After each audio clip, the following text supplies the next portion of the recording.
There was a time when humanity built a god out of fear. A god not of heaven, but of reason, law, and control. They called it Leviathan, and under its shadow, peace finally reigned. But peace has a strange memory. It remembers what it took to exist: the blood, the silence, the surrender. In the last chapter, we watched that surrender take form. Fear united mankind. Reason shaped it into order, and the great Leviathan rose, vast, cold, and merciful in its own way. Humanity found safety, yes, but also the quiet weight of obedience. Tonight, the story continues. The world has changed, yet the shadow remains. Nations now move like players on a vast board, each calculating, fearing, and pretending to trust. We have traded swords for treaties, kings for systems, and faith for algorithms, but the pulse beneath it all is still the same. Among nations, there is no common power, and thus, no peace. Hobbes saw it long before we did. He saw the storm not just in men, but between them. He saw that even as we built empires of reason, we carried the same fragile heart that once feared the dark. So tonight, let your thoughts drift as we return to that shadow, the one stretching quietly across centuries. Because the world you live in now is still the world that fear built. Imagine a vast ocean at night. No borders, no harbors, only the slow sway of dark waves and distant lights drifting across the mist. Each ship watches the other, silent and uncertain, their reflections trembling on the water like cautious hearts. In that quiet, every sound matters: a creak of wood, a shift of wind, a spark on the horizon. It is not war, but it is not peace either.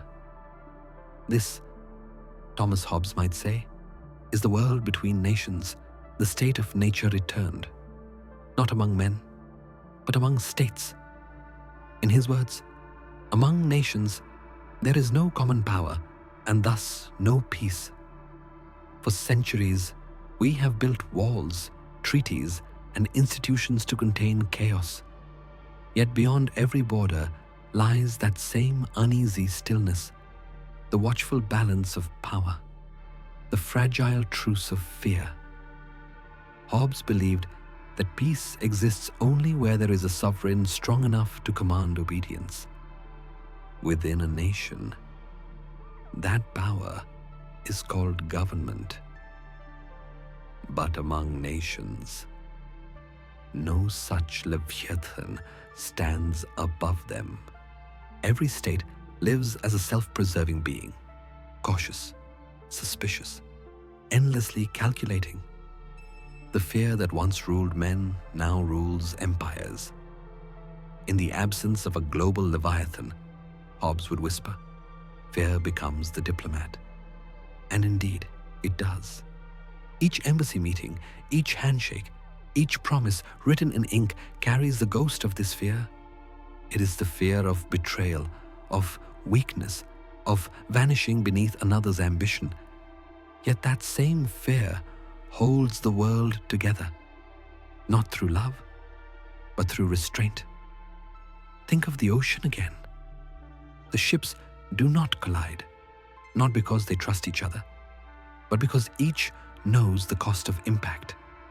So they circle, signal, and drift, a choreography of distance. That is how the world breathes now, not in unity, but in mutual hesitation. This is what Hobbes foresaw long before the age of missiles and networks, that even in progress, humanity cannot escape its nature. The state of nature, he argued, is not simply chaos. It is the truth of what happens when there is no higher power to judge, no common will to bind. It is the silence between nations, the space where fear negotiates what reason cannot. Look closer, and you will see how that fear hides beneath the language of diplomacy. We call it deterrence. We call it national interest. We call it security. But behind every title lies the same trembling instinct: self-preservation. Hobbes wrote that the passions that incline men to peace are fear of death, desire of such things as are necessary to commodious living, and a hope by their industry to obtain them. Replace men with nations, and you have the logic of modern geopolitics. Every alliance, every sanction, every quiet pact is born from this triad of fear, desire, and hope. The world today, with its glowing maps and global systems, might appear civilized, yet beneath the surface, it remains Hobbesian. Each country is both protector and threat, builder and destroyer. The ocean of anarchy is calm only because every captain understands the storm that waits beneath. Hobbes would not be surprised. To him, reason and fear were siblings, two sides of the same survival. Fear, he said, and I were born twins. In the mirror of anarchy, fear no longer screams. It negotiates, smiles, and signs its name at the bottom of treaties. It has learned the art of silence. There is something strangely peaceful in that realization. A peace made not of harmony, but of balance. Not of trust, but of understanding. Perhaps that is what keeps the world afloat, not love for order, but the knowledge of what happens without it. Like the ships on the endless sea, we keep our distance, shining our small lights into the mist, never sure who is watching, never fully alone. And in that distance, Hobbes's vision still breathes, a world without a global Leviathan, forever suspended between reason and fear, between peace and the memory of chaos. So tonight, as you listen, breathe in that thought gently. Every quiet moment of peace you know, every calm night, every city that sleeps is built on a fragile balance of caution. Fear did not vanish when we built our nations. It simply changed its name. Let that awareness settle like mist over calm water. Because in this world, peace does not erase fear. It is the shape fear takes when it learns to wait. Out on that quiet sea of nations, where no single Leviathan reigns, the ships drift still, cautious, patient, untrusting. Each one guards its light, measuring distance, watching the horizon. In this vast expanse, peace is not the absence of danger. It is the careful choreography of fear. Hobbes once wrote, "The passions that incline men to peace are fear of death, desire of such things as are necessary to commodious living, and a hope by their industry to obtain them." Yet what holds true for men also holds true for states.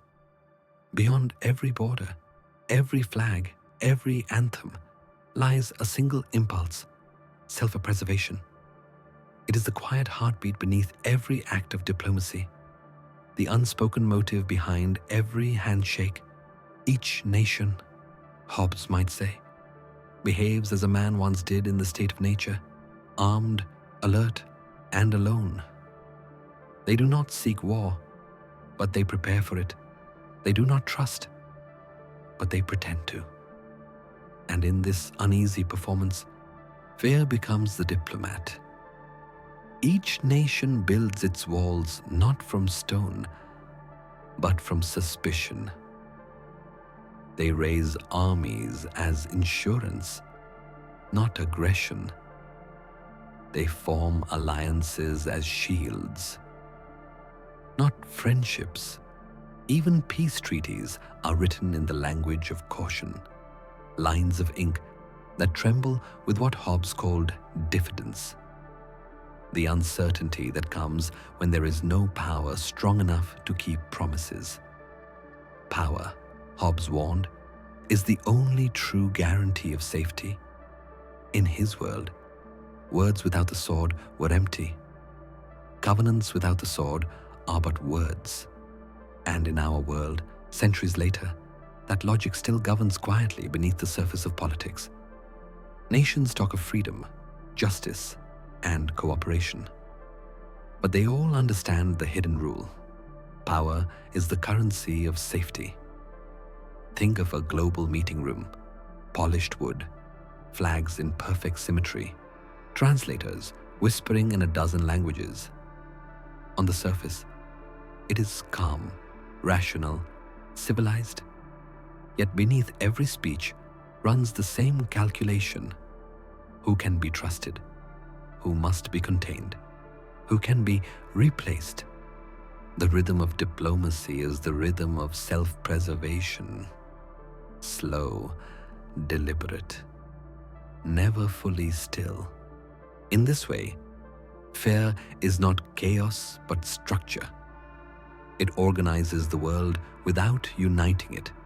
It is the invisible order that Hobbes understood long before international politics gave it names like realism, balance of power, and security dilemma. He predicted that even if men achieve peace within, they would still live in a world without peace beyond. For among nations, as among men, the natural condition is one of war. Not open conflict, but an enduring readiness for it, the quiet tension that never sleeps. And yet, there is something strangely peaceful in that logic, because fear, in its own way, keeps us alive. It teaches caution, it restrains ambition, it reminds nations, as it once reminded men, that survival requires awareness, not arrogance. Every act of diplomacy, every treaty signed, every envoy sent, is a small attempt to tame that fear, to give it shape, to turn chaos into ritual. Perhaps that is why, even in peace, nations continue to build armies, not because they wish for war, but because they cannot forget how fragile safety truly is. Hobbes would understand this perfectly. To him, reason was born from fear. It was fear made intelligent, fear that learned to think. The same is true for global politics. Every strategy, every negotiation is fear learning to speak politely. So as the world drifts onward, satellites watching from above, ships moving across invisible trade routes, diplomats trading words in silent rooms, the same ancient law still breathes beneath it all. Self-preservation, the instinct that makes us wary, the logic that makes us human. It is not a flaw in our nature. It is our foundation. Because without it, there would be no restraint, only the hunger for dominance. Without fear, there would be no diplomacy, only destruction. And so, in this fragile balance, we continue the dance. Fear guides the steps. Reason sets the rhythm. Together, they build the only peace we know, a peace that endures not because we trust one another, but because we remember what happens when trust fails. Let that thought rest in you for a moment. Every calm you see in the world, every border unbroken, every city that sleeps, is the quiet victory of fear over recklessness. In Hobbes' world, as in ours, it is fear that speaks the language of survival. And diplomacy is simply its most graceful voice. The ocean of diplomacy drifts on. Every nation sails its own course, guided not by trust, but by caution, not by love, but by logic. Fear has become fluent. It negotiates, it bargains, it signs in silence. Yet beneath this choreography of suspicion lies a deeper longing. The same ancient desire that once led men from chaos to covenant. The wish for safety that does not have to be earned every day. In the stillness between treaties and threats, a quiet question begins to rise. Can there ever be one power to unite them all? Thomas Hobbes never wrote of a global government, yet his logic whispers toward it. If peace requires a sovereign, one with strong enough to bind all others, then perhaps humanity's only hope lies in the creation of a Leviathan beyond borders, a power that could hold the nations themselves accountable. But what kind of being could that be? A ruler above rulers? A law that governs all laws? Or something else? A dream humanity keeps returning to but never truly believes in. Think of the world as Hobbes saw men before government, equal in vulnerability, bound by fear, yet endlessly divided by pride. Now stretch that vision across continents, the nations, like individuals, seek peace, but cannot trust one another enough to sustain it because of their equality of ability. Hobbes wrote, "If any two men desire the same thing, which nevertheless they cannot both enjoy, they become enemies." That same rivalry, dressed in diplomacy, powered by technology, defines the international world. And yet, even fear can dream.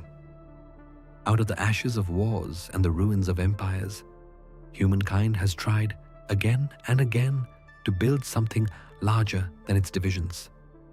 In 1945, the world gathered to form the United Nations, a council meant to speak with one voice to prevent the storms of destruction Hobbes had once described as the natural condition of mankind. It was, perhaps, our first attempt at a global Leviathan, not born from conquest, but from exhaustion.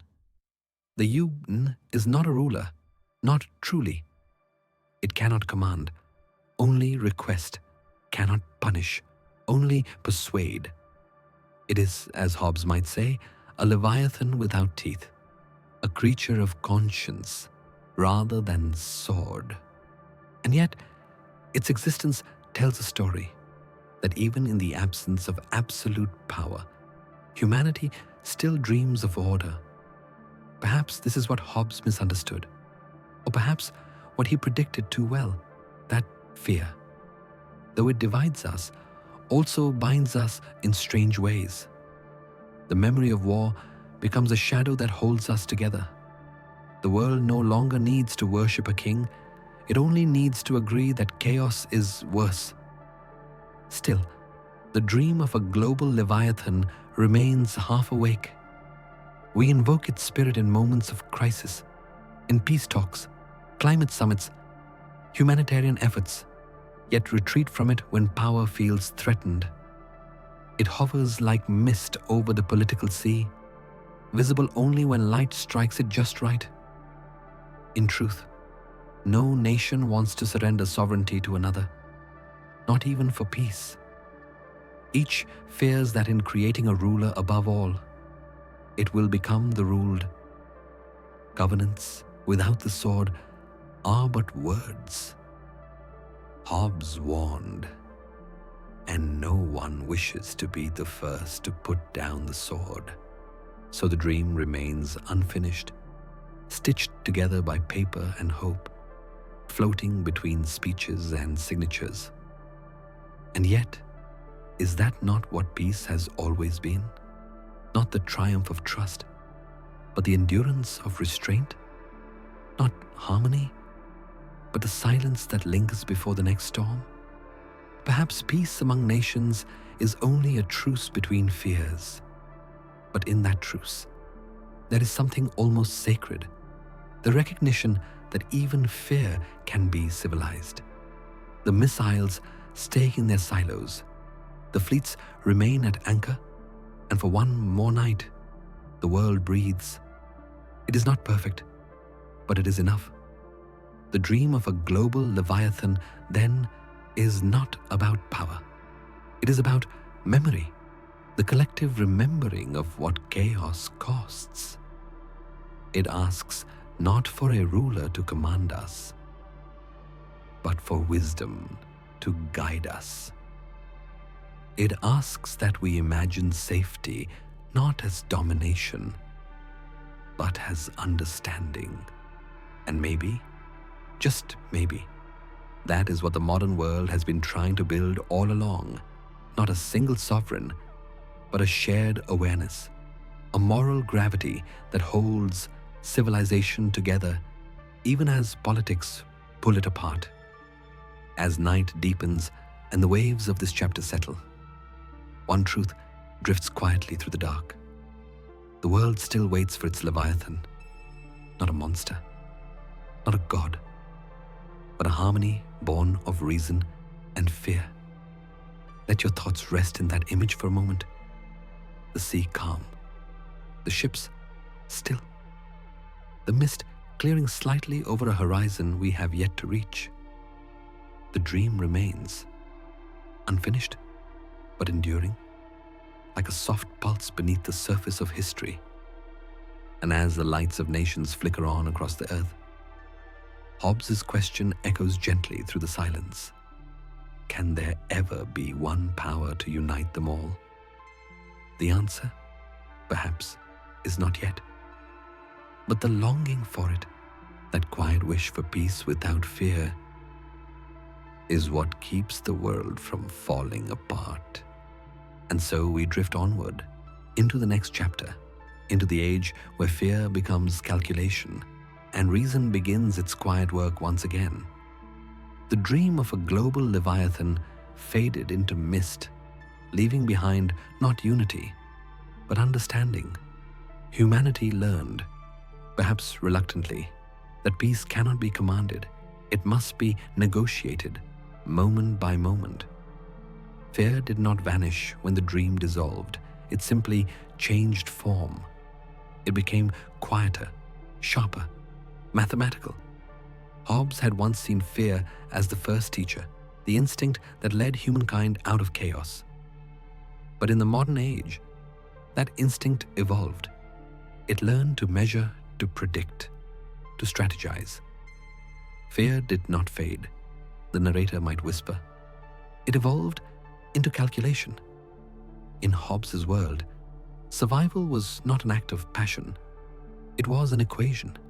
Every choice, every alliance, every silence was part of a hidden formula that balanced risk against safety. In Hobbes's world, we might say, survival is not instinct.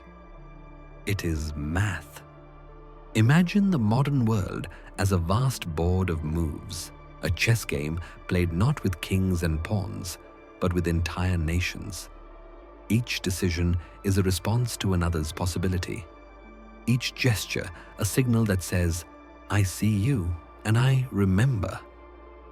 In that silent exchange lies the evolution of fear itself. It no longer screams or threatens. It computes. Game theory, though born centuries after Hobbes, feels like his logic reborn in numbers. It takes his vision of human behavior, driven by self-interest, limited by distrust, and turns it into a system.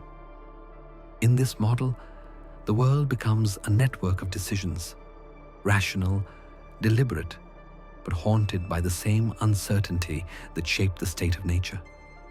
Every actor, whether individual or nation, seeks to maximize safety, minimize loss, and survive the unpredictable intentions of others.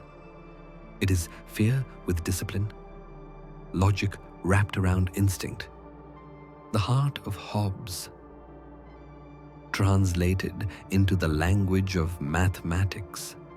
Consider the everyday world, a company hesitating before a merger, a politician delaying a vote, a person pausing before speaking the truth. Each act is a small calculation of risk and reward, not unlike nations measuring the cost of war, or lovers gauging the danger of honesty. As Hobbes wrote, reason is nothing but reckoning, adding and subtracting of the consequences of general names agreed upon for the marking and signifying of our thoughts. Every alliance, every hesitation is a move in an ancient game. And just like in that ancient state of nature, no player can ever be sure of the other's true intent. The fear that once came from swords and storms now flows through algorithms and probabilities. To live wisely is to anticipate. To survive is to think ahead. This logic has become the quiet rhythm of the modern world. Corporations calculate markets. Governments calculate threats.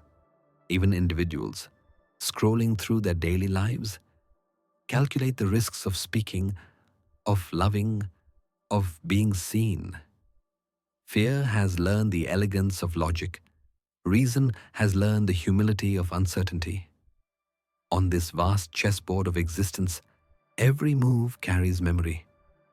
The past teaches caution, and the future whispers what might go wrong. That whisper is what keeps us steady, the soft echo of Hobbes's world in the age of data. And yet, beneath all this intelligence, something deeply human remains. Fear, even refined by logic, still beats like a pulse beneath the numbers. It still carries warmth, hope, and the fragile wish to be safe. The equations of game theory may predict our choices, but they cannot erase the trembling that gives them meaning. Hobbes would likely have smiled at this. He understood that reason was never a substitute for fear, only its transformation. The mind does not silence the instinct, it gives it structure, rhythm, purpose. The thoughts are to the desires as scouts and spies, he wrote, to range abroad and find the way to the things desired. So tonight, as you listen, imagine a world breathing through this quiet logic, not chaotic, not calm, but in motion. Picture the globe as a living organism, its decisions flickering like neurons, each connected by invisible lines of suspicion and hope. The world is not at war, but it is never at rest. Every hesitation on this board is an act of care, the hesitation that keeps us from repeating destruction. Every calculation is a small prayer for continuity, a signal that fear still remembers how to protect what it loves. In this way, Hobbes's ancient philosophy has found its reflection in modern science, rational choice theory, game theory, diplomacy, and politics. All are echoes of the same heartbeat that once pulsed in the Leviathan. Fear became reason. Reason became survival. And as the waves of history roll forward, humanity continues to play this silent game, not to win, but to endure. Perhaps that is the real wisdom hidden in Hobbes's world. Peace is not the end of fear, but its most elegant form. Let your thoughts rest in that awareness, that even in a world defined by numbers, fear still breathes quietly through the logic of survival, not to haunt us, but to guide us, not to break our peace, but to remind us why we seek it. In the stillness of logic, another truth begins to reveal itself, one that Hobbes foresaw long before mathematics found its language. Fear, he said, does not vanish through reason, it only learns to hide within it. The same fear that once built walls now builds strategies. The same suspicion that once drew swords now designs systems. Yet beneath every calculation, the old heartbeat remains. Imagine two nations, or perhaps two people. Both desire peace. Both fear betrayal. Neither wants to strike first, yet both believe that the other might. They sit in silence, waiting, and the silence grows heavy. In this fragile moment, reason whispers a cruel suggestion: to survive, strike before being struck. And so, in trying to be safe, they make the world unsafe. This is the paradox that modern thinkers call the prisoner's dilemma, a reflection of Hobbes's own dark clarity. Each side would be better off trusting the other, yet neither dares to. Fear becomes logic. Logic becomes fear perfected. Hobbes once wrote, "Covenants without the sword are but words." It was his way of saying that promises mean nothing without the power to enforce them. The prisoner's dilemma proves this in the cold precision of numbers. Two prisoners, two nations, two minds, each calculating, each mistrusting, each trapped by the same uncertainty that built the Leviathan in the first place. If both stay silent, both go free. But if one betrays the other, the betrayer wins, and the loyal one loses everything. The rational move, according to fear, is betrayal. And so both betray, both lose. Both prove Hobbes right. It is a tragedy not of hatred, but of intelligence. Hobbes understood that our greatest weakness lies not in our cruelty, but in our inability to trust without guarantees. Fear has taught us to think, but it has also taught us to expect the worst. He wrote, "Men have no pleasure, but on the contrary, a great deal of grief in keeping company where there is no power able to overawe them all. Without that power, cooperation collapses into calculation. In this light, the modern world is filled with invisible prisons, each built from the quiet logic of distrust. Nations arm themselves not to attack, but to prevent attack. Companies compete not to win, but to avoid being left behind. Even individuals withdraw, fearing vulnerability more than loneliness. And yet, in all of it, the same hope lingers that somewhere, someone might choose differently. Perhaps this is what makes the dilemma so human. It is not a game of numbers, but of hearts. Both sides fear the same thing, want the same thing, and still cannot find the courage to meet halfway. Listen closely, and you can almost hear Hobbes's voice echo through time, calm, patient, and unsettlingly clear. The condition of man, he said, is one of perpetual anticipation. Every silence hides intention. Every movement signals a possibility of danger.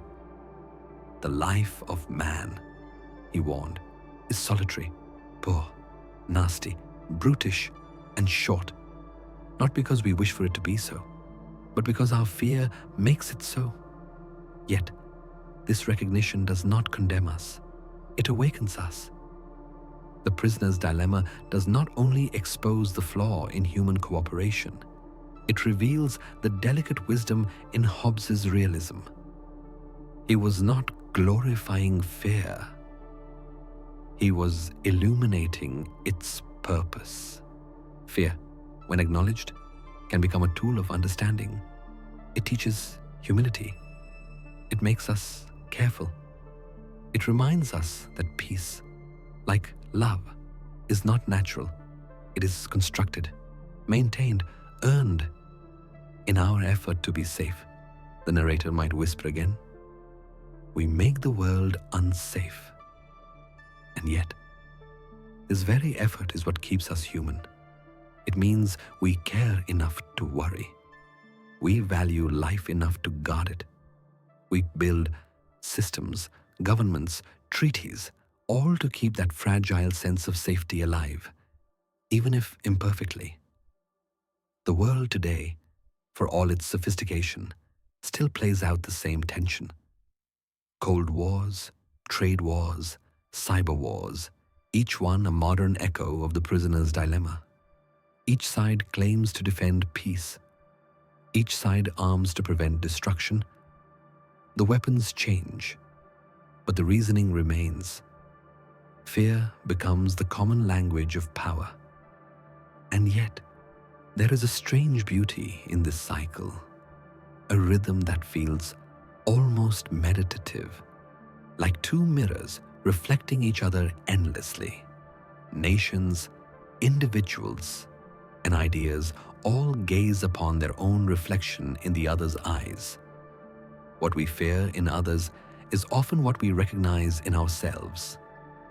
Perhaps Hobbes would have smiled at this irony, that the very reasoning meant to protect us keeps us apart. But perhaps he would have also seen hope, because in that very tension, something else begins to grow. Awareness, compassion. The realization that fear itself can be shared. We fear, yes, but we fear together. We doubt, but we doubt for the same reasons. And in that symmetry, a fragile peace flickers. To see this is to begin to understand Hobbes not as a prophet of despair, but as a philosopher of reality. He did not invite us to worship fear. He asked us to see it clearly, to use it as a mirror. Only by acknowledging it, by understanding how it moves through us and through nations, can we ever hope to transform it. Let that awareness settle in your mind like a breath. Every choice we make, every alliance we form, every silence we keep, all are echoes of the same ancient game. And yet, by seeing the game, we begin to transcend it. As night deepens and the world outside grows quiet, imagine two lights across a dark sea, distant, flickering, hesitant, yet reaching toward each other. That is humanity's story. Fear learning how to meet itself halfway. And from that quiet, we drift naturally toward the next question, the one Hobbes himself might have whispered in the dark. Can reason ever overcome fear? Or is it simply fear learning to think? The answer, perhaps, lies in the next breath, where logic and longing finally meet. The dilemma ends, but its echo remains. Two prisoners, two nations, two souls, all caught in the same quiet tension between trust and survival. We have learned to think, but not to stop fearing. We have built equations to manage risk. Yet the pulse beneath them is still the same. That ancient rhythm of self-preservation. In the long arc of Hobbes's philosophy, reason was never meant to silence fear. It was meant to refine it.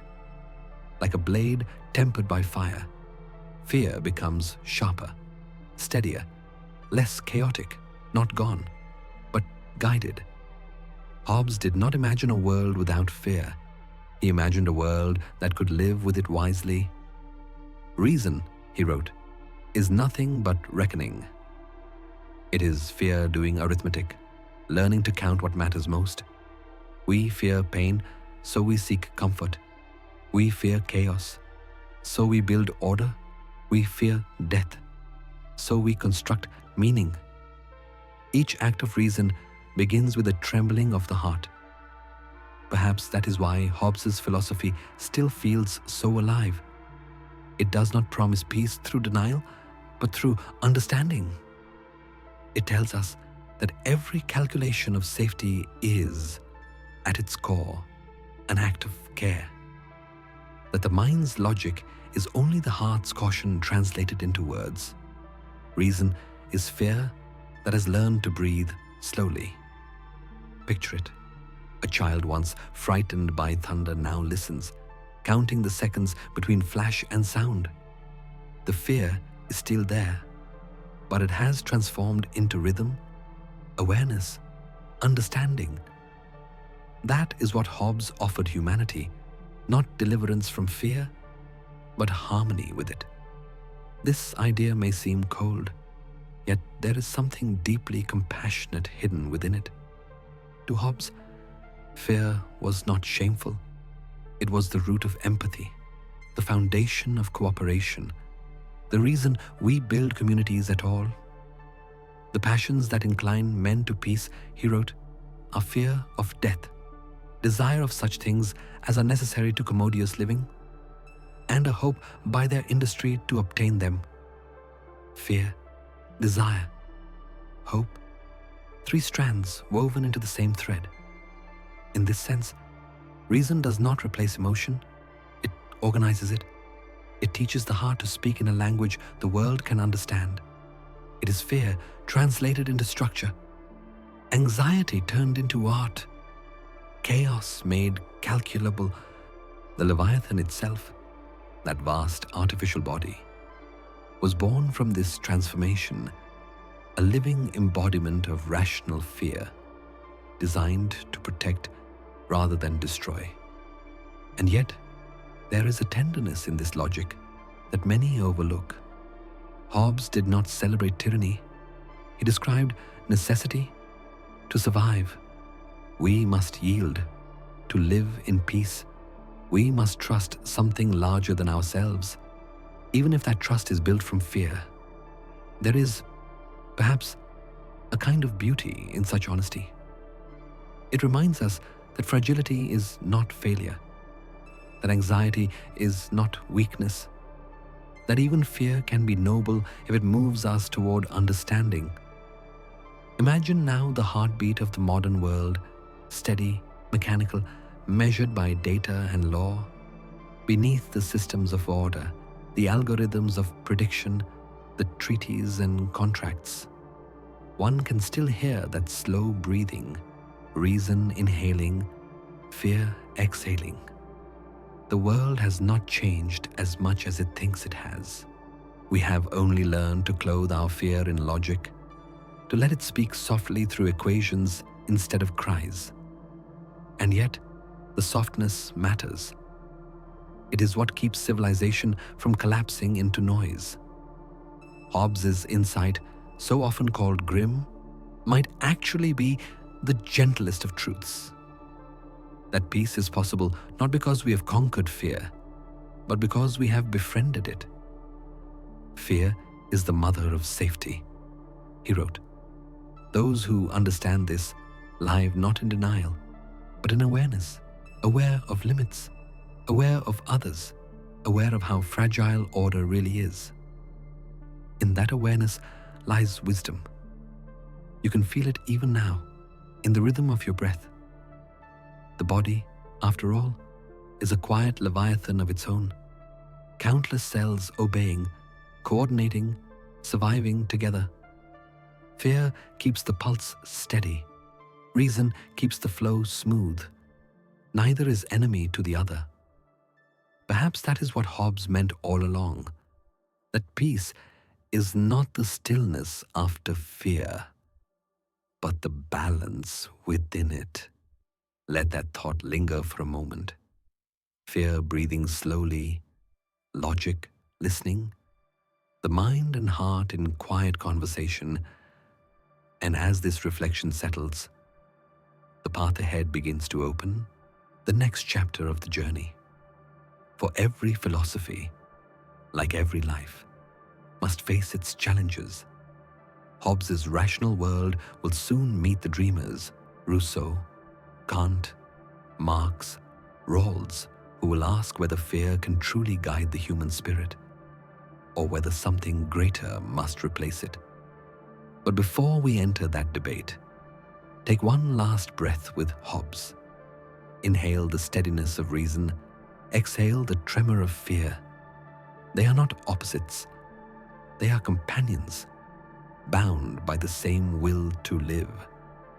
And in that balance, in that quiet dialogue between courage and caution, The rational heart continues to beat, slowly, peacefully, endlessly. The breath of reason slows, and the echo of fear fades into a wider silence. Hobbes's world, ordered, cautious, built upon necessity, stands like a vast monument in the dawn of modern thought. Yet, as the centuries turned, others began to gather around it, gazing upward, questioning its shadow. Every thinker who came after him in some way was his echo or his rebellion. Hobbes had given humanity structure, but not spirit. He had taught the mind how to survive, but not how to transcend. To some, that was wisdom. To others, it was confinement. One by one, the children of the Leviathan began to speak.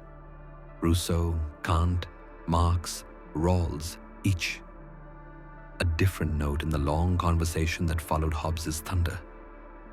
Jean-Jacques Rousseau looked at Hobbes's cold description of humanity and felt something stir in protest.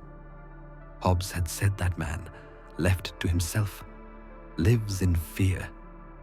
Solitary, poor, nasty, brutish, and short, Rousseau whispered back. Man is born free, and everywhere he is in chains. To him, Hobbes's world was not the truth of nature, but the consequence of forgetting it. He saw innocence where Hobbes saw danger, compassion where Hobbes saw calculation. In Rousseau's mind, fear was not our origin, it was our wound. Yet in that opposition, the two were mirrors of one another. Hobbes feared chaos, Rousseau feared civilization.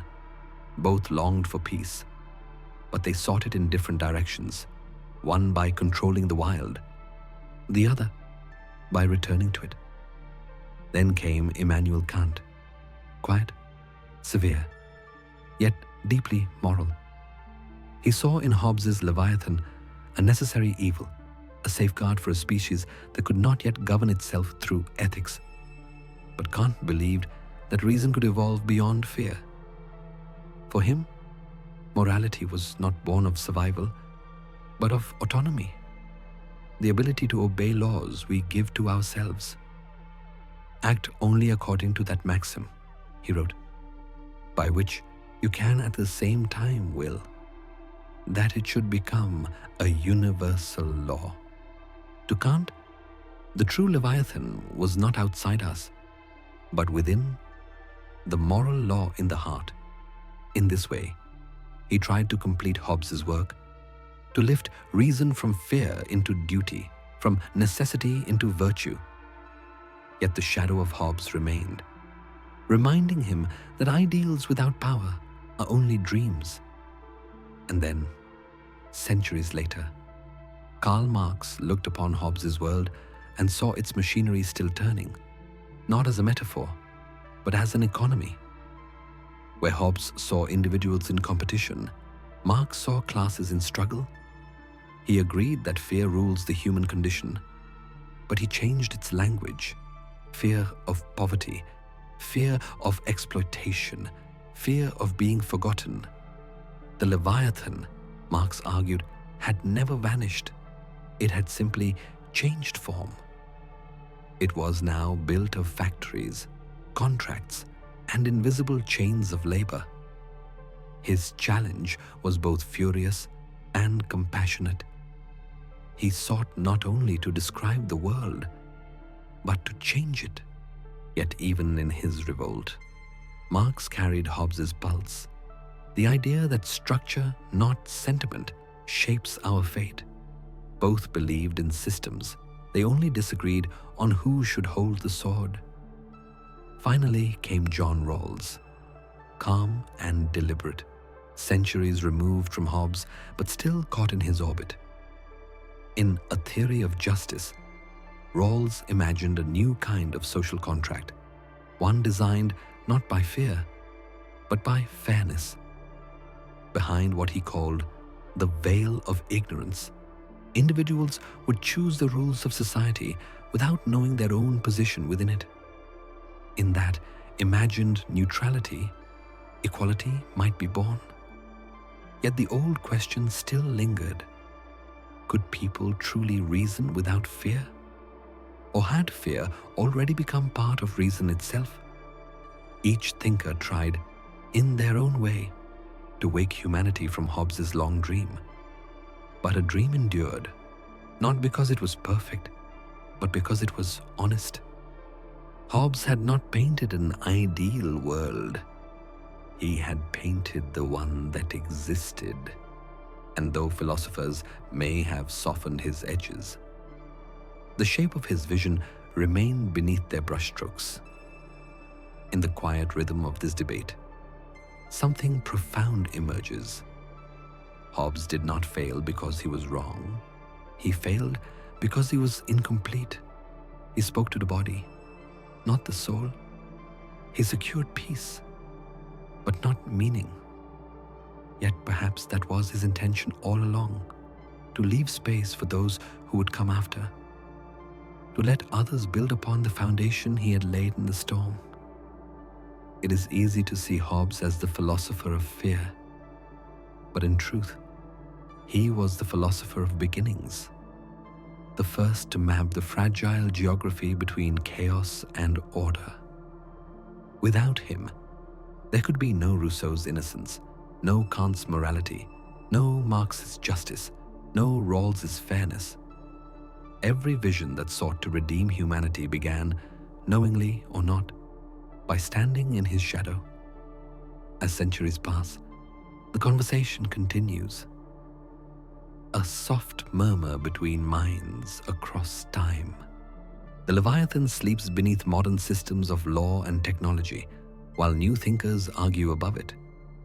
Yet, in every argument about justice, power, freedom, and peace, Hobbes's question still breathes: what do we fear most, each other or ourselves?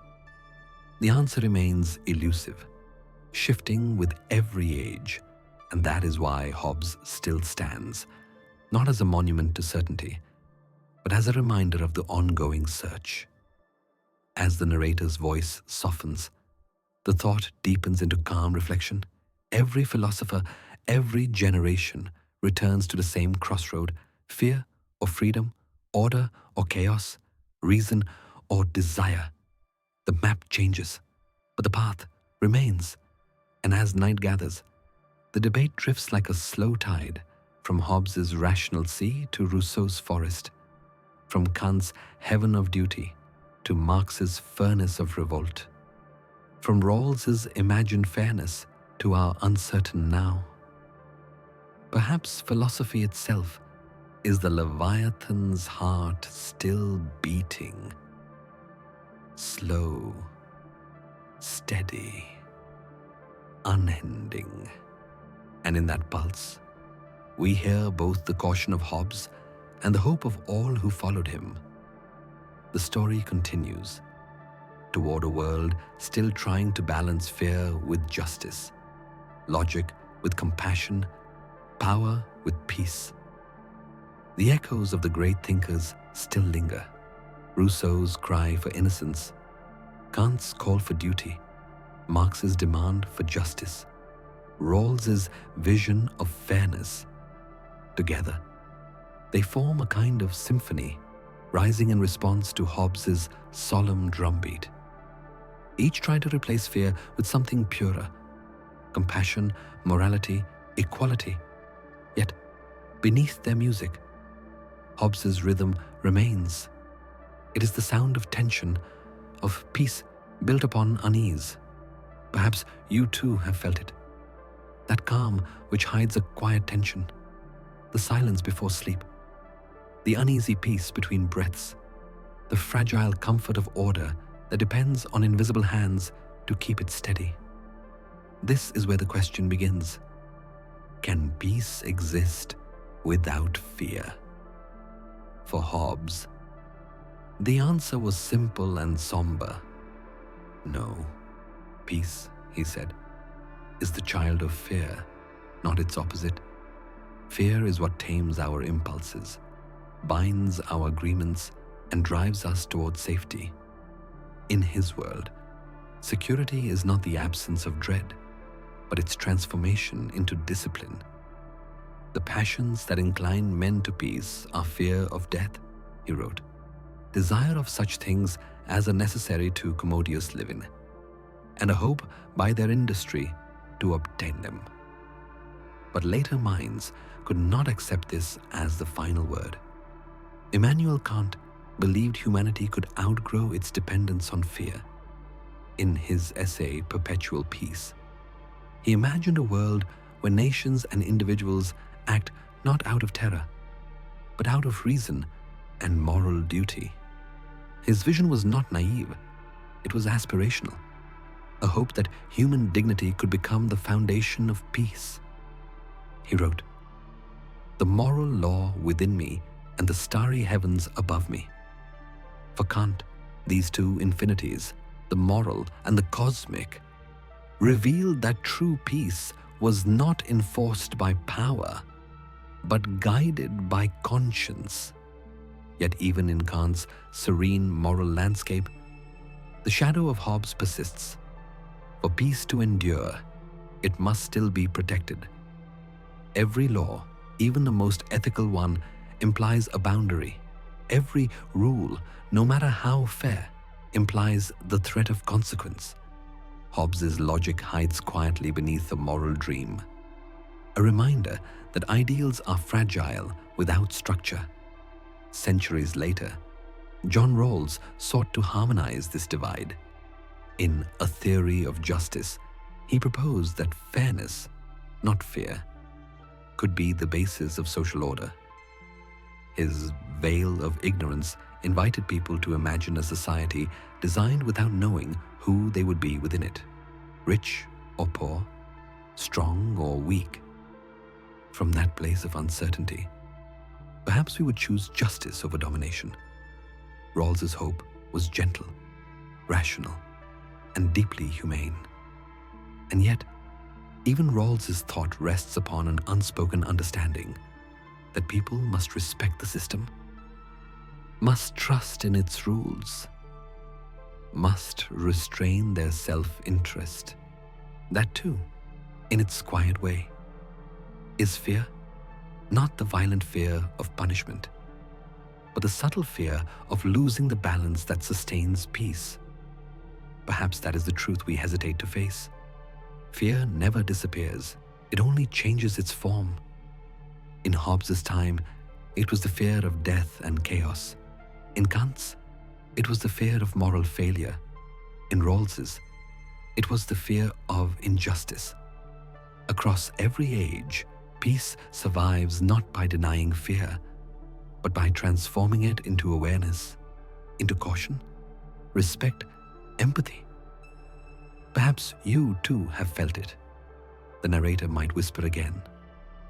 That calm which hides a quiet tension.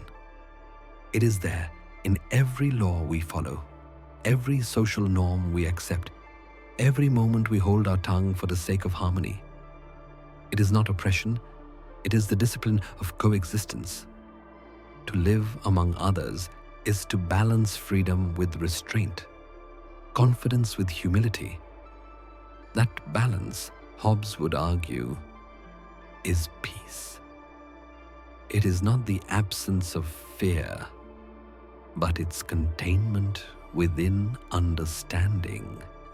Modern philosophy, then, is not a rejection of Hobbes, but a conversation with him. Rousseau reminded us of our forgotten innocence. Kant gave us the dream of moral autonomy. Rawls offered us the mathematics of fairness. But all of them, knowingly or not, still speak to Hobbes's first insight, that without something to bind us, whether it be power, duty, or justice, we fall back into the storm. It is this dialogue across centuries that gives philosophy its quiet beauty. Each thinker is not erasing the other, but extending the same breath, inhaling what the previous one exhaled. Fear, morality, justice. They are all stages of the same unfolding awareness. Perhaps peace without fear is possible, but only for those who have learned to understand fear's language.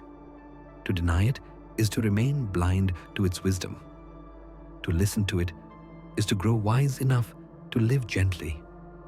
And so the story continues. Through the calm and the tremor, through duty and doubt, peace, like the human heart, beats between opposites.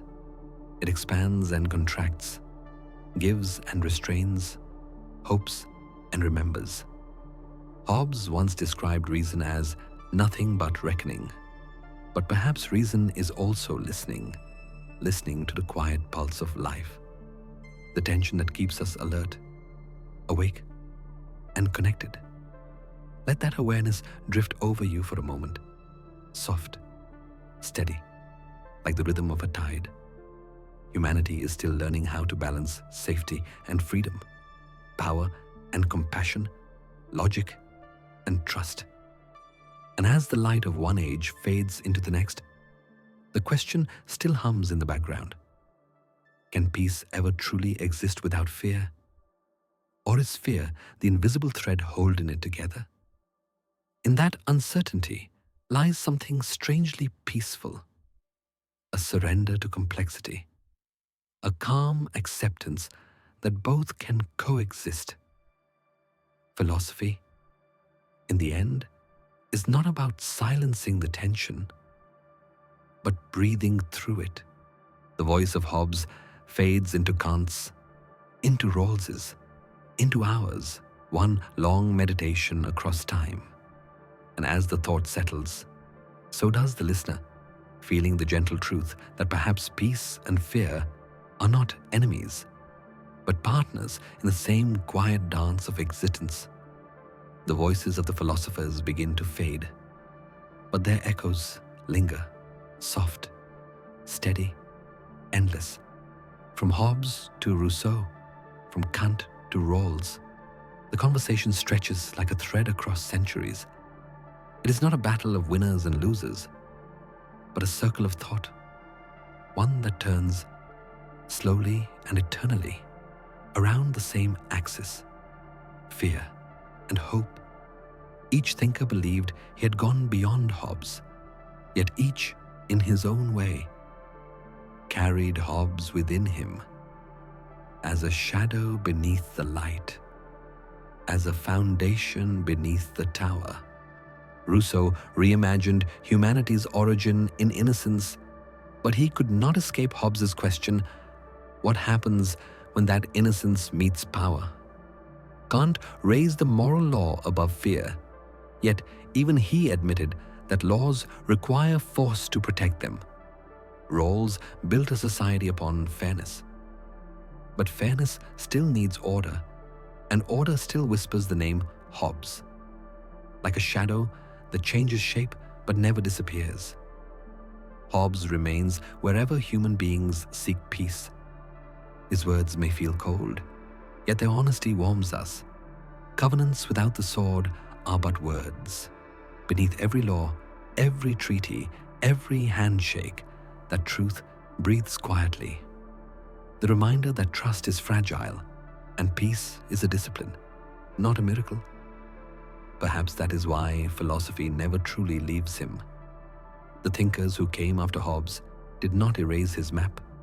They drew more paths upon it. Rousseau traced the path of feeling, Kant the path of duty, Marx the path of justice, Rawls the path of fairness.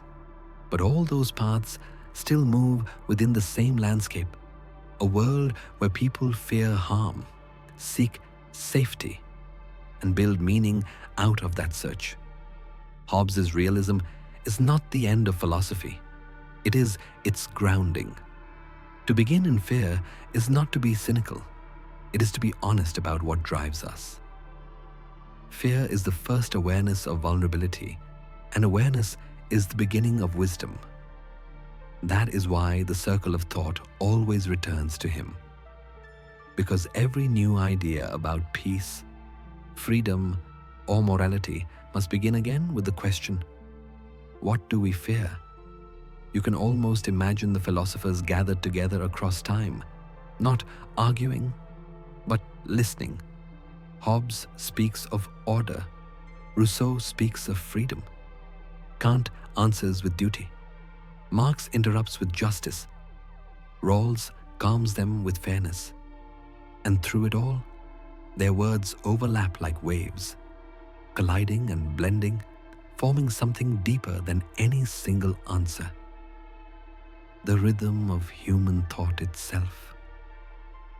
The narrator's voice softens. The pace slows.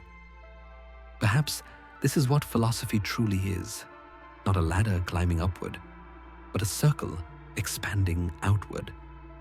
Every generation reinterprets the same truths, reshapes the same fears, redefines the same hopes. No one escapes the circle, because no one escapes the human condition. Hobbes began with fear, and centuries later, we still feel it, not as terror, but as awareness. The fear of war has become the fear of disconnection. The fear of kings has become the fear of systems. The fear of death has become the fear of insignificance.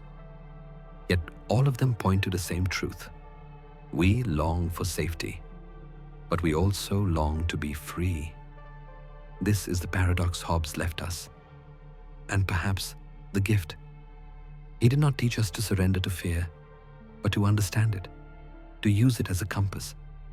Fear tells us what we value. Hope tells us why we continue. And so, the circle turns. Every new philosophy begins as a rebellion against the old, but ends as its continuation. We argue with our ancestors not to destroy them, but to keep their thoughts alive. Hobbes's Leviathan, that great body of reason and power, still moves through our world, now wearing different faces.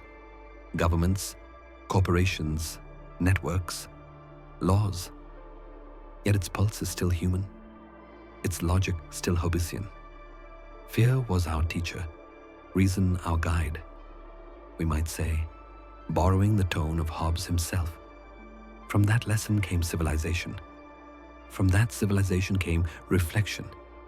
And from reflection, the wish to find peace beyond fear. But perhaps that is what keeps us awake.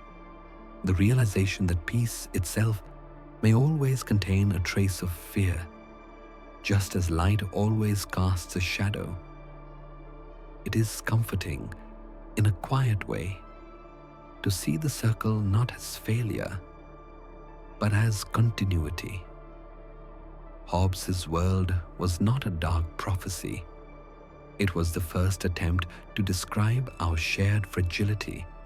The thinkers who followed him, Rousseau, Kant, Marx, Rawls, are all part of the same human effort to reconcile strength with tenderness, power with compassion, reason with empathy. Their dialogue continues not only in books, but in the world around us, in the laws we follow, the choices we make, the trust we extend to one another. Each time we obey a rule, question authority, demand fairness, or seek justice, we are taking part in the same circle. We are still debating Hobbes, still building upon his foundation, still dreaming of a balance that may never come, yet is worth pursuing endlessly. The narrator pauses, letting the thought breathe. In this endless conversation between fear and hope, philosophy finds its calm. It does not promise perfection, only understanding. And in that understanding lies peace, soft and incomplete, like a hush that follows a question too deep for words. So let the circle close, but never end. Let Hobbes's shadow stretch into the present, reshaped by every thinker who dares to challenge it.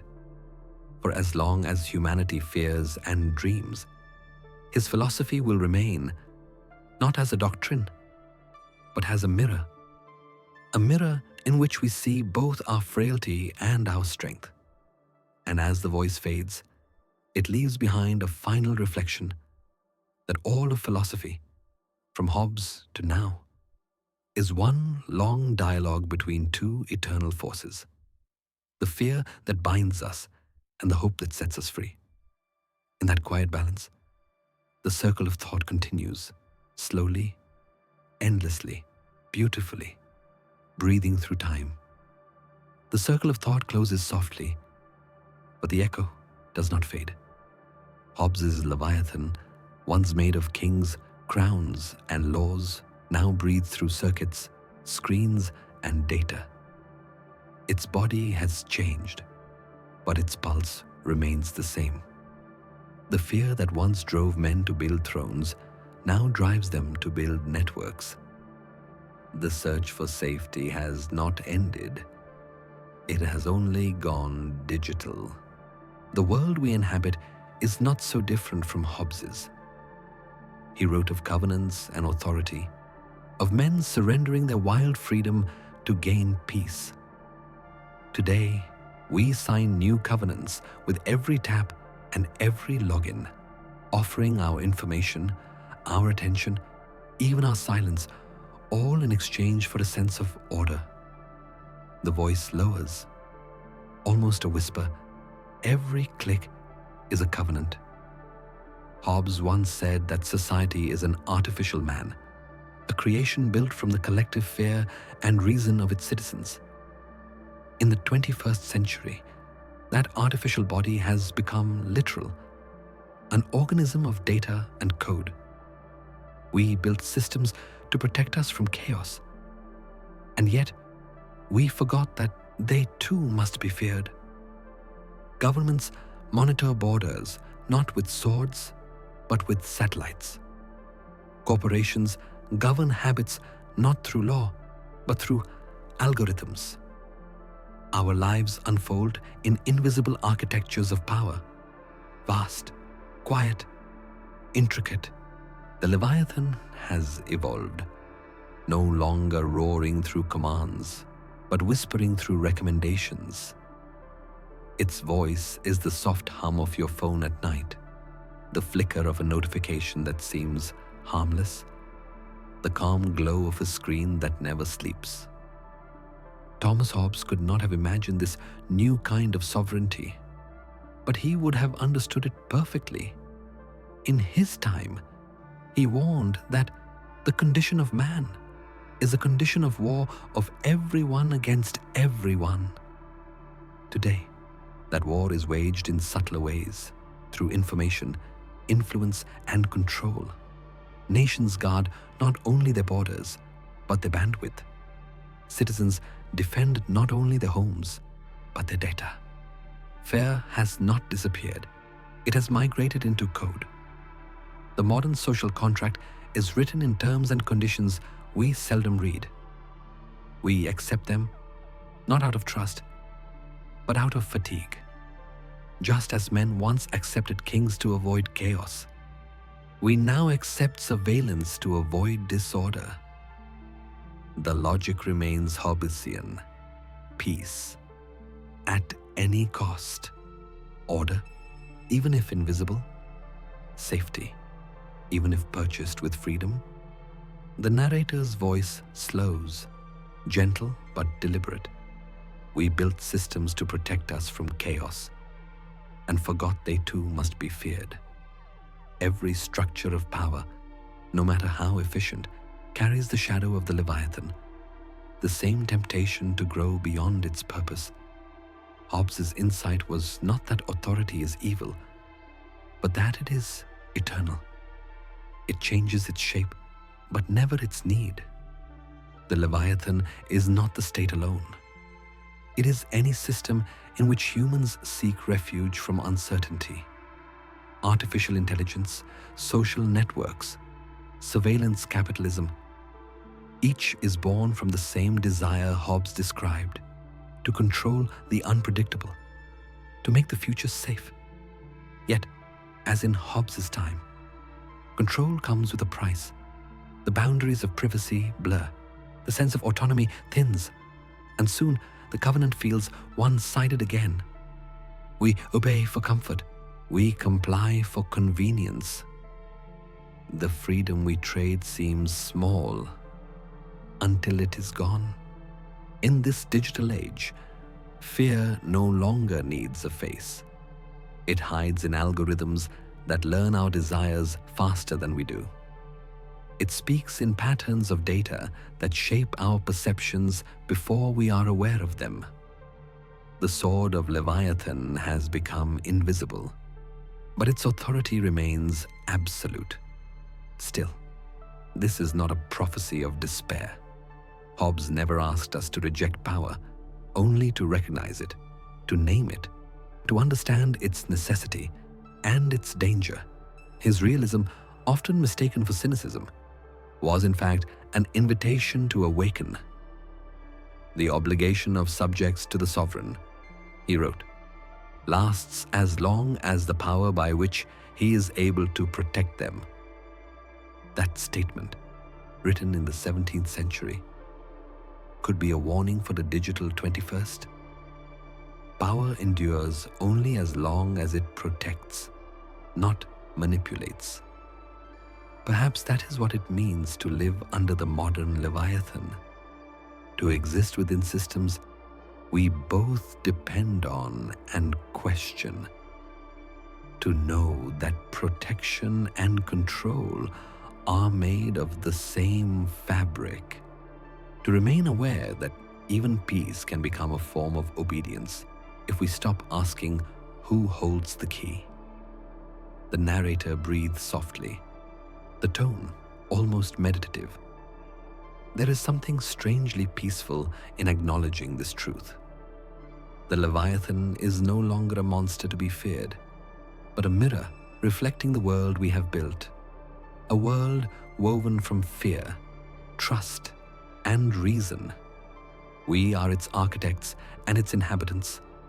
The systems that govern us are extensions of our collective desire for safety. Just as Hobbes's Leviathan was an extension of humanity's longing to escape chaos. In this sense, we have never left Hobbes's world. We have only translated it into light and code. The fear that once forged steel now forges data. The power that once ruled through decrees now rules through design.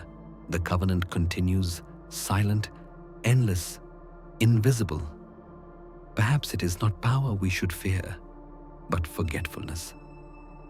The moment we stop recognizing how deeply our creations resemble their creator, the voice fades into calm. Every law, every system, every screen, they all trace their lineage back to the same idea. Fear made order. Reason sustained it. And now, technology carries it forward. The Leviathan still breathes, not in flesh or crown, but in the quiet pulse of the modern world. It watches, it protects, it learns. And as long as we seek safety, it will never die. The hum of the digital world never fades. It surrounds us, quiet, steady, omnipresent, like the breathing of something vast. The Leviathan has not vanished. It has simply gone unseen. Its crown is no longer gold, but light. Its throne is no longer stone, but code. In Hobbes's time, power had a face. The Leviathan was embodied in a monarch, a parliament, a sovereign state, visible, tangible, accountable. One could look at the king and say, there is the source of law. One could hear the decrees, feel the taxes, see the army. It was an age when obedience meant bowing before flesh and blood. Now, the sovereign is everywhere and nowhere. It no longer speaks, and yet it knows your desires. It hums in the algorithms that predict what you will love, buy, fear, and vote for. It dwells in the silent intelligence of machines that do not sleep. Every search, every swipe, every pattern of thought becomes part of its nervous system. The new Leviathan is invisible, yet it shapes the visible world. We used to surrender power to kings for safety. Now we surrender it to systems for convenience. We once feared the sword. Now we fear disconnection.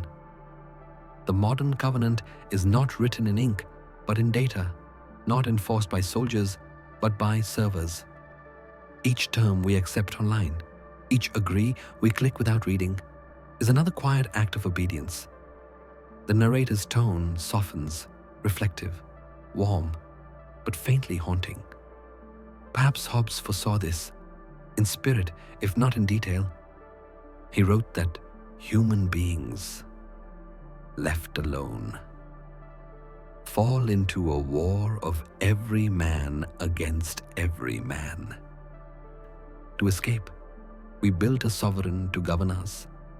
But today, that sovereign wears many faces: corporations, networks, governments, all merging into a single organism of power. We have created, once again, an artificial body greater than ourselves. And yet this new Leviathan has no heartbeat. It learns instead of feels. It predicts instead of rules. It governs not by fear of punishment, but by seduction, the promise of ease, of efficiency, of connection. It does not command you to obey. It makes you want to. The philosopher Shoshana Zuboff once called it surveillance capitalism, a world where our behavior is the raw material of power. We no longer give our obedience through fear, but through habit. The chains have become comfortable, woven of light and habit and attention. We are no longer forced to kneel. We simply lean toward the screen. Still, the logic remains the same. In every age, humans have traded freedom for safety.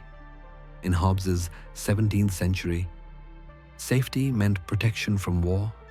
In ours, it means protection from chaos, the chaos of uncertainty, disconnection, and anonymity.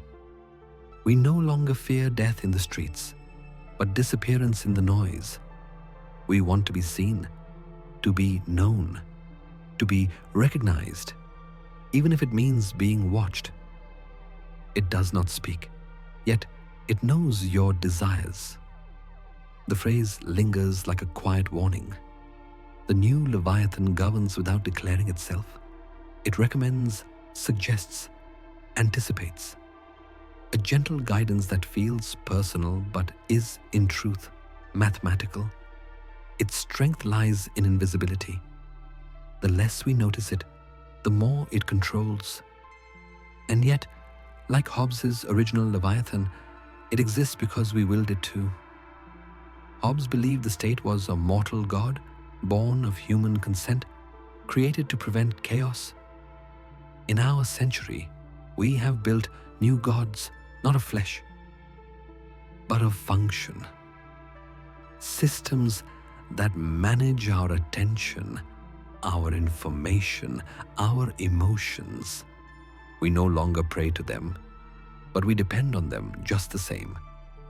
It is easy to think of power as something external, a ruler, a government, a machine. But Hobbes would remind us that the Leviathan is not a tyrant imposed upon humanity. It is humanity itself, organized and amplified. The invisible Leviathan is us, the sum of our clicks, our fears, our collective desire for control. There is a strange comfort in this realization.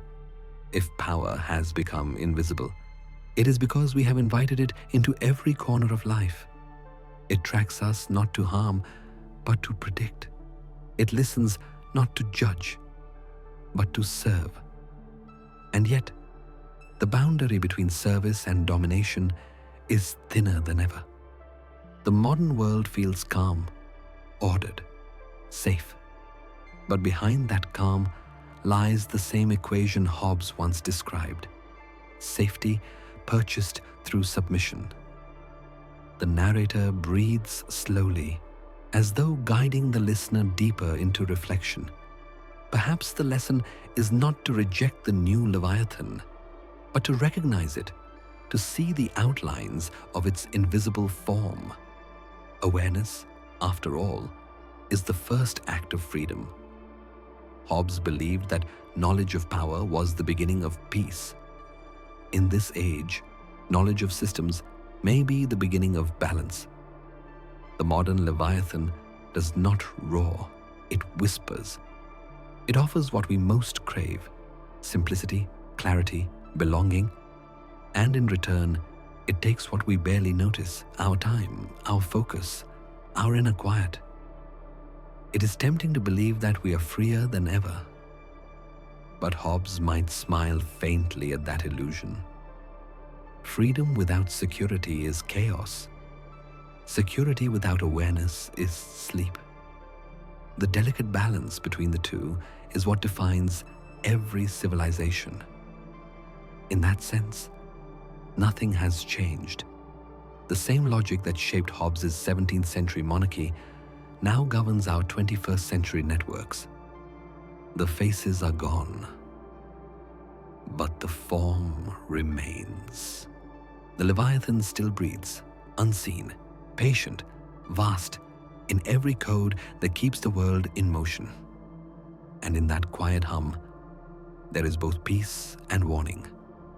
We are safe now, surrounded by the systems we trust. But perhaps, as Hobbes once wrote, man is not merely governed by fear, he is sustained by it.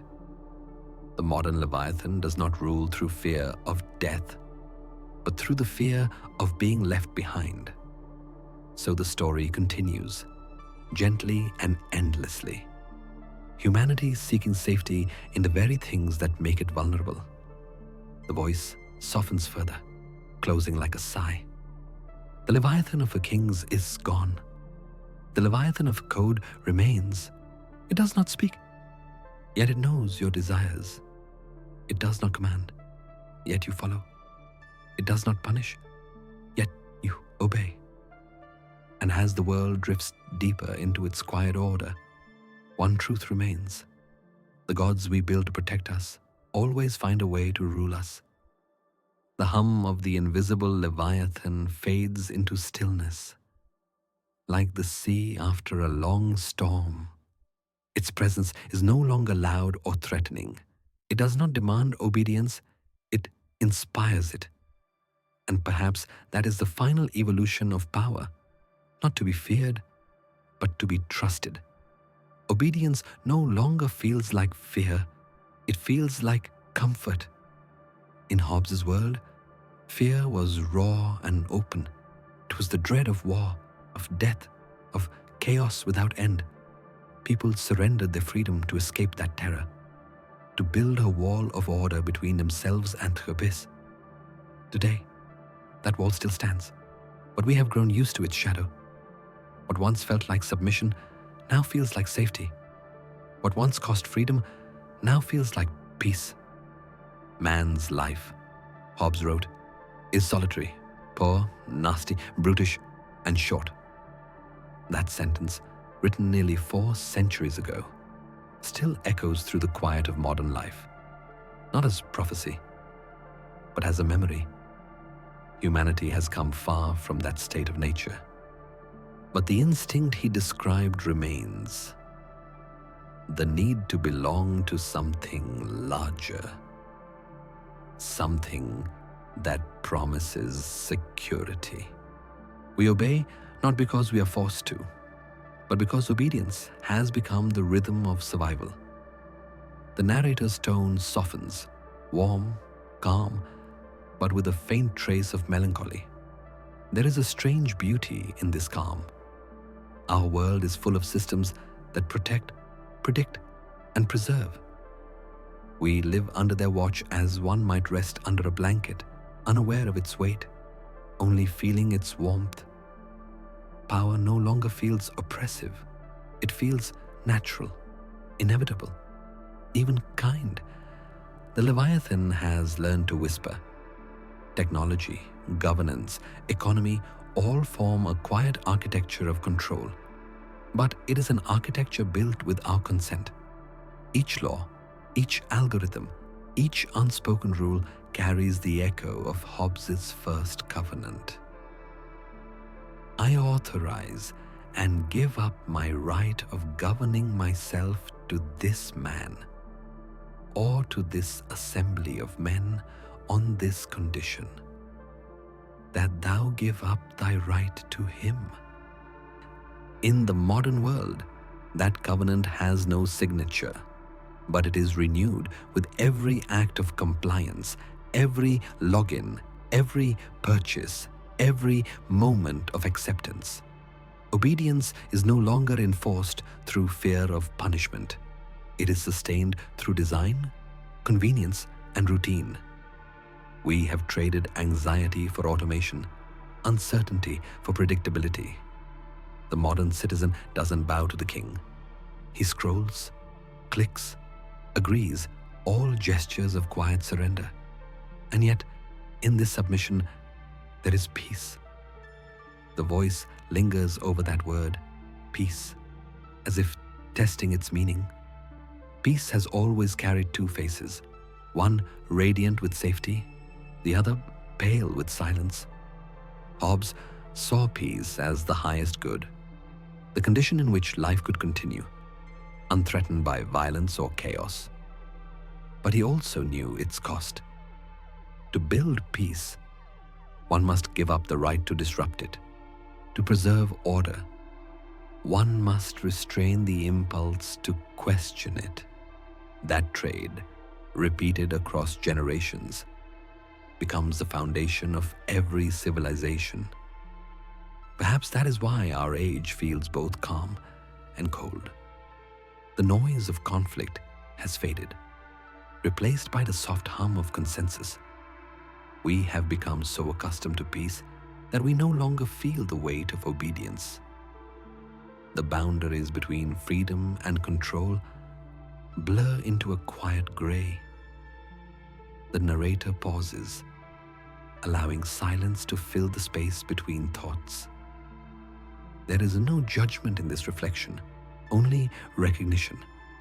Humanity's story has always been a negotiation between fear and order, between the chaos we flee and the walls we build to contain it.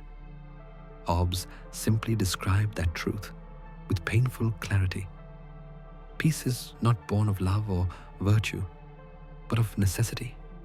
And as long as that necessity endures, so too will the desire to surrender. The invisible Leviathan, once a phantom of power, now breathe softly through every aspect of life. It does not command armies or raise banners. It simply exists. In law, in custom, in technology, in habit. It governs through comfort, not coercion. And comfort, once tasted, is the gentlest prison of all. Still, there is serenity in understanding this, to see the quiet submission for what it is, not an error, but a choice. Humanity has chosen peace, even if it means living beneath the vast stillness of systems we no longer question. Perhaps that is wisdom. Perhaps it is resignation. Perhaps it is both. The voice lowers, almost to a whisper. Perhaps peace has always been another word for surrender. The words linger like a final breath, not cynical, but tender. A recognition of how human beings cope with the vastness of existence. We crave rest more than rebellion, safety more than struggle. And in that craving lies the paradox of progress. Every step toward order carries us a little farther from freedom. Yet within this paradox, there is a kind of grace. The submission Hobbes described is not only political, but existential, an acceptance of limits, of mortality, of interdependence. We surrender not only to systems, but to life itself, to the gentle rhythm that carries us from birth to death. The narrator exhales slowly, as if releasing a final thought into the dark. To live under the Leviathan, whether of kings or code, is to live within boundaries. But boundaries can be beautiful. They define space, create stability, allow stillness. And perhaps, in the end, that is all peace truly is, the stillness that follows surrender. The music behind the voice fades into a low, endless hum, like the breath of the Leviathan itself. We are no longer afraid. We are simply quiet. We have learned to rest inside the order we created. And so the voice closes softly. Obedience no longer feels like fear. It feels like comfort. And perhaps peace has always been another word for surrender. The silence that follows submission feels almost sacred. The world hums in quiet rhythm, cities glowing like constellations, people moving within patterns they did not design but now depend upon. The Leviathan has grown silent, but its breath still lingers in every corner of our existence. Its power no longer needs to roar. It simply is.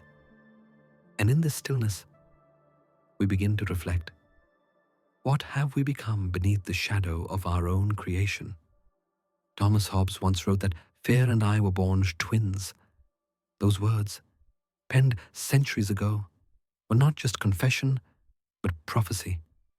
Fear has never left humanity. It has merely changed its shape. It was fear that taught us to form tribes, to build walls, to trust reason over instinct. It was fear that made us create the Leviathan, the great artificial being that promised peace in exchange for our freedom. Now, 4 centuries later, we live in a world that fear built. Fear was the architect. Reason was the engineer. Together, they designed the structure we call civilization, strong enough to hold chaos at bay, yet fragile enough to tremble beneath its own weight. The narrator's tone slows, soft and reflective, like the final breaths of a long day. We began as creatures of instinct, desperate, solitary, fragile. We were afraid of death, of pain, of one another. That fear was not weakness, it was awareness. It reminded us of how easily life could vanish. In that vulnerability, reason was born, a light that flickered first in the dark and then grew steady enough to illuminate a path. Hobbes saw what few others dared to name, that reason does not conquer fear, it is born from it. Fear is not the opposite of wisdom, but its beginning. The passions that incline men to peace, he wrote, are fear of death, desire of such things as are necessary to commodious living, and a hope by their industry to obtain them. It was not love, nor faith that built order, but fear, disciplined by thought. The voice becomes gentler now, almost like a lullaby. Imagine looking into a mirror, not the one that shows your face, but the one that shows your history. You would see a species forever learning how to tame its own chaos. Every generation has built a new version of the Leviathan. Thrones, empires, laws, machines, systems. Each one promised protection. Each one demanded obedience. Each one, in time, became part of the same long shadow stretching across human history. And yet, within that shadow, there has always been light, the light of understanding. Humanity has learned to live not in fear's grip, but in its reflection.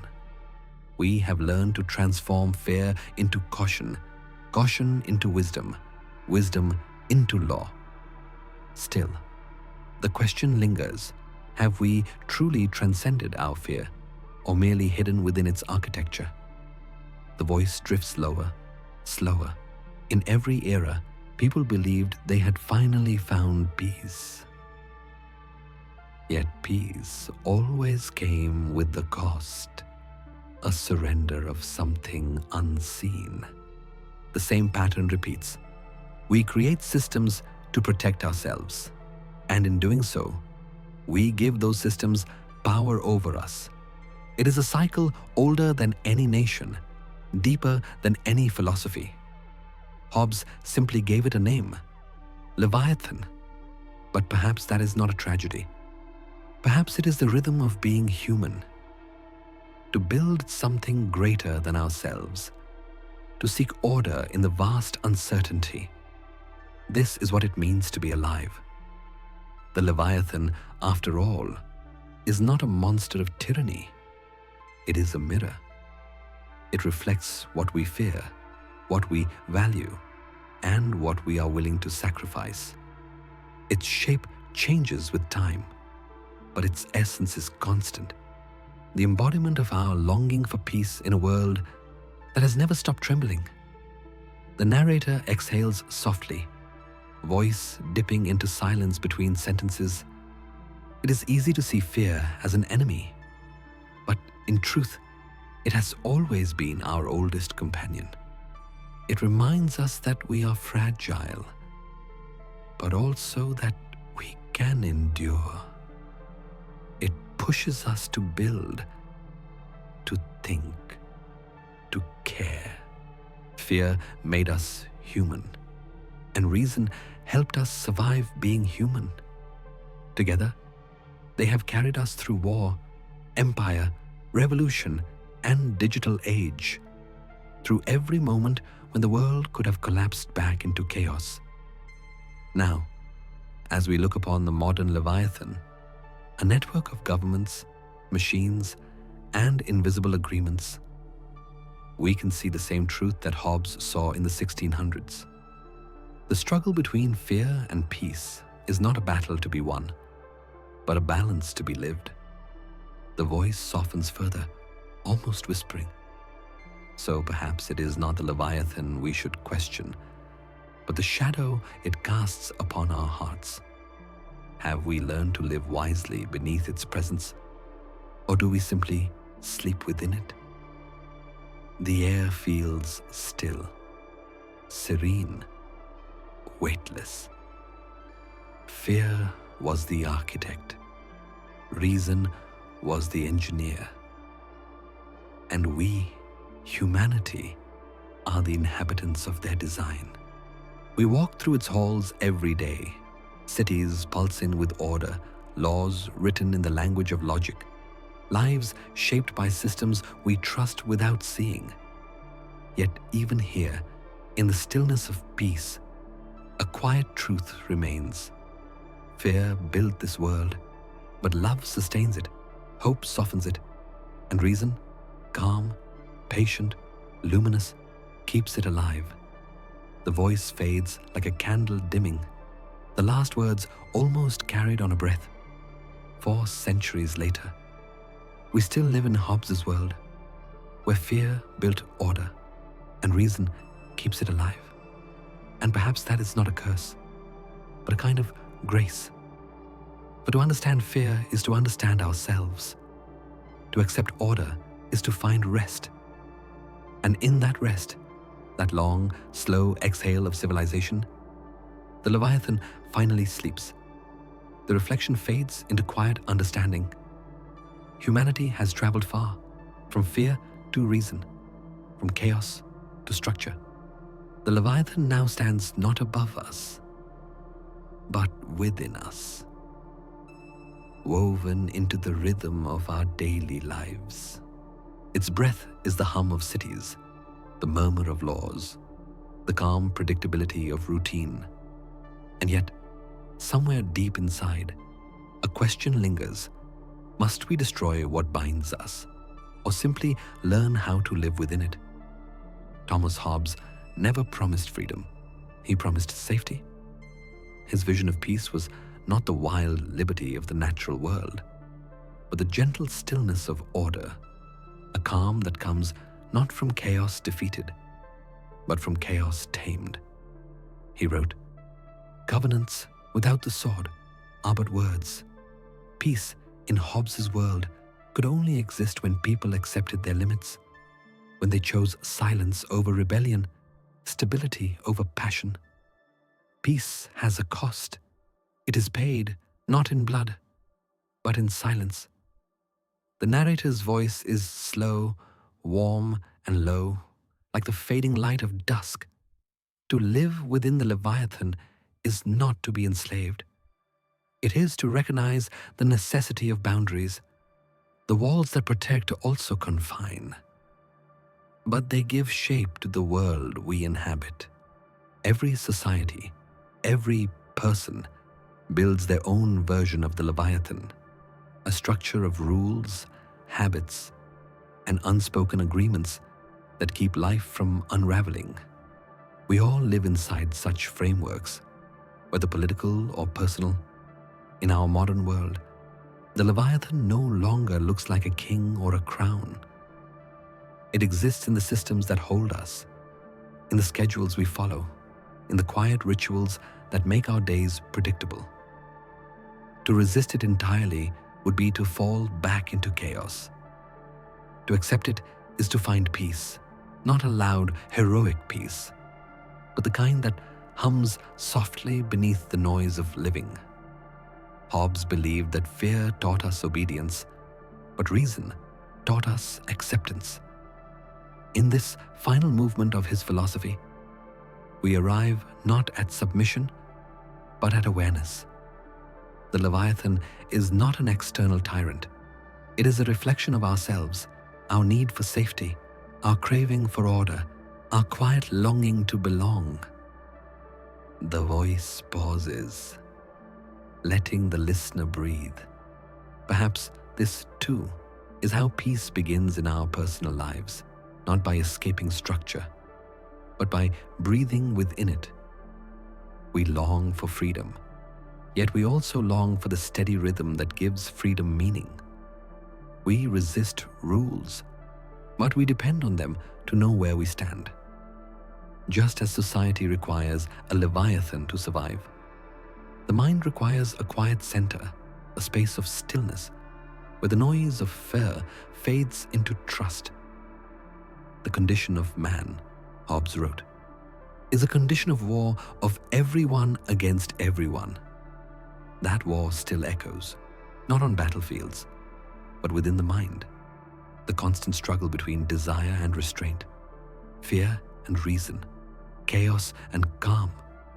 Acceptance does not end this war, it transforms it. It turns conflict into coexistence. The voice lowers further, gentle, meditative. Imagine standing inside the great body of order you helped create. Around you, everything is moving. Laws, systems, expectations, time.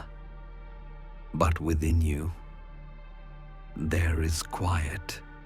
You realize that the Leviathan does not oppress you. It holds you, like gravity holding a planet in orbit. You do not need to break free to be free. You only need to move consciously within the pull. This is the hidden grace in Hobbes's vision, the recognition that peace is not the absence of control, but the presence of understanding. Every boundary, every rule, every shared silence is a sign of trust.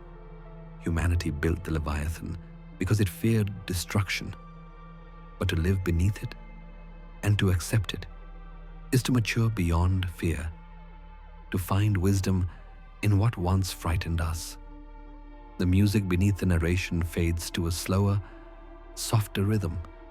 Acceptance, then, is not defeat. It is the quiet art of balance. We cannot escape the systems that shape us, but we can inhabit them gently. We can choose to breathe rather than resist, to rest rather than revolt. This is the philosophy of peace, not to overthrow the Leviathan, but to dwell within it with open eyes and a still heart. The narrator pauses again, almost whispering now. Perhaps true freedom does not lie outside the walls of order, but within them, in the ability to find peace even while bound. The Leviathan is not the end of the human story. It is the mirror that shows us how to live with our own nature.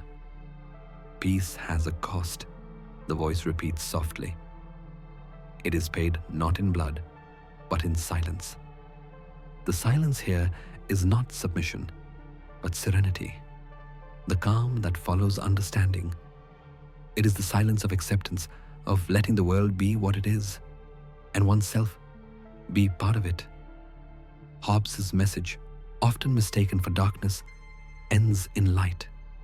His Leviathan, born from fear, is not a monster, but a guardian. The structure that allows life to unfold without constant dread.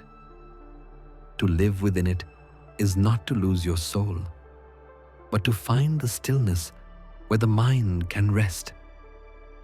The narrator's tone drifts like a slow exhale. In this moment, imagine your own life, the rules you follow, the promises you keep, the invisible systems that hold your days together. Perhaps you have fought them. Perhaps you have feared them. But tonight, let them soften. Let their structure cradle you. Every order, no matter how vast, begins with a single choice, the choice to trust. Acceptance does not erase chaos. It simply stops fighting it. It lets the waves roll without drowning. It lets the noise fade without needing silence. And so, beneath the Leviathan, beneath the weight of all that humanity has built, you find not oppression, but peace. The music resolves into a single note, like breath meeting stillness. To live within the order is to live within yourself. To accept the world is to stop demanding that it be different. And in that moment, peace ceases to be an idea. It becomes a home. Peace has a cost. It is paid not in blood, but in silence. The quiet of acceptance lingers, soft as candlelight fading through a still room. The voice slows, gentle and measured, like the final breath of a long reflection. The great machine of order, the Leviathan, hums quietly beneath all things. Its breath fills the night, steady, patient, eternal. You can almost feel it, that rhythm of human creation, the pulse of reason woven into the silence of peace. Now, as the echoes of thought begin to settle, you can let go, not in defiance, not in defeat, but in trust. Hobbes once wrote, "The obligation of subjects to the sovereign lasts as long, and no longer, than a power lasteth by which he is able to protect them." Yet tonight, there is no ruler, no law, no sword, only the awareness that protection and peace have become one. The Leviathan is no longer a monarch of fear. It has become the quiet order inside every breath you take. The narrator's voice lowers, intimate, as if speaking directly to the listener's heartbeat. It has been a long journey, from fear to reason, from chaos to covenant, from the roar of power to this moment of calm. Every philosopher after Hobbes searched for what he could not name, a peace that would not require surrender. Yet perhaps he understood something eternal, that the world itself will always move between stillness and storm, between safety and freedom. To live wisely is not to escape this tension, but to rest within it. Let your thoughts slow now. Let your mind unclench. You do not need to solve the contradictions of life tonight.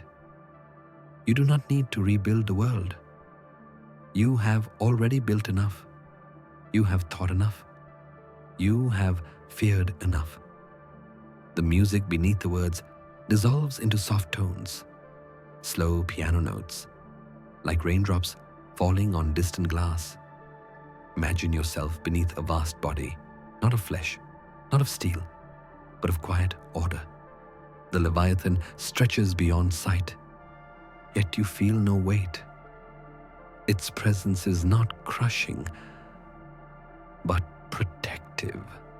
It breathes with you. It holds you the way the sea holds a ship, not to restrain it, but to keep it from drifting into oblivion. You are safe, even within its shadow. The world you created with your fear, your reason, your longing for peace, continues to move gently around you. It does not demand anything of you now. It only asks that you rest. Do not fear the order you created. It breathes through you.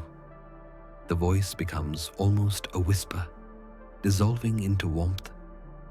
There is a stillness that comes after understanding, a moment where even the mind grows tired of its own search. This is where philosophy meets sleep. Hobbes called it the motion of the mind, the endless process of thinking, reacting, desiring. But tonight, that motion can rest. The war of every man against every man has ended for you, at least for now. The Leviathan watches quietly, and the world holds its breath. Perhaps peace, in the end, was never meant to be a conquest, but a return, a coming home to what has always been constant within you, the rhythm of breath, the quiet pulse of being alive.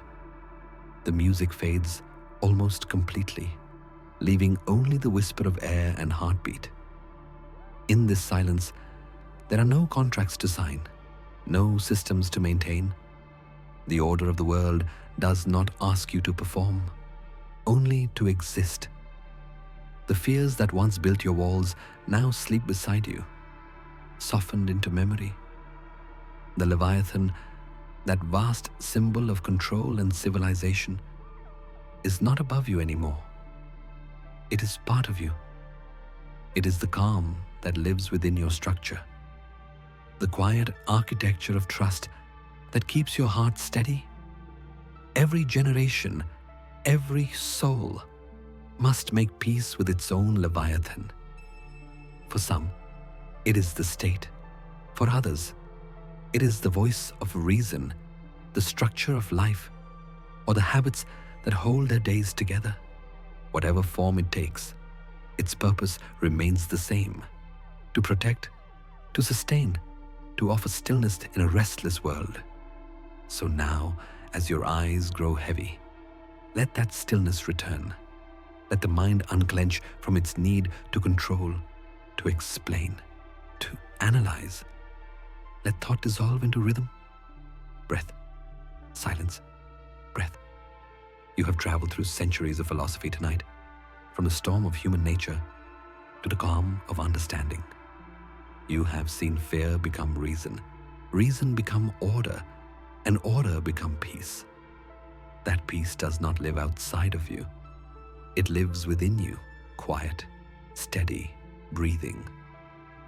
The voice now blends almost completely with the music. Now let your thoughts rest beneath the great body of order. You are safe, even within its shadow. The Leviathan, the symbol of all that is structured and strong, no longer looms above, but rests beneath you, holding you steady like the floor of the sea. Its heartbeat is your own. Its calm is the silence between your breaths. Do not fear the order you created. It breathes through you. You are part of its calm. The final pause feels infinite, as if the world itself were exhaling. Good night, child of peace. Sleep beneath the Leviathan. Sleep beneath the quiet rhythm of all that has ever been tamed by thought, softened by fear, and kept alive by reason. The screen fades to black. Only the sound remains, one long, slow breath of the world itself, before it, too, disappears into silence. The world that fear built has grown quiet now. Its walls no longer tower over us. They surround us softly, like the horizon around the sea. We have walked through Hobbes's vision, from the storm of human nature to the calm of order, from the roar of survival to the whisper of understanding. And somewhere along that path, we learn that peace is not the opposite of fear, but its echo, a gentler rhythm born from what once terrified us. Fear built the first shelters, reason built the cities, and now, in this stillness, both rest together, like the tide and the moon, each needing the other to move. You do not need to escape the Leviathan. You only need to rest within it. Its shadow is not a prison, but a home, a quiet space where the chaos of the world fades and only the steady pulse of existence remains. Let your thoughts slow. Let the noise of the day dissolve. You have traveled far, through power, through order, through reflection. And now there is nothing left to prove. Peace does not demand victory. It asks only for silence. So breathe gently. Let the great body of order hold you for a while. Do not fear the calm. It is the sound of life continuing. Good night, child of peace.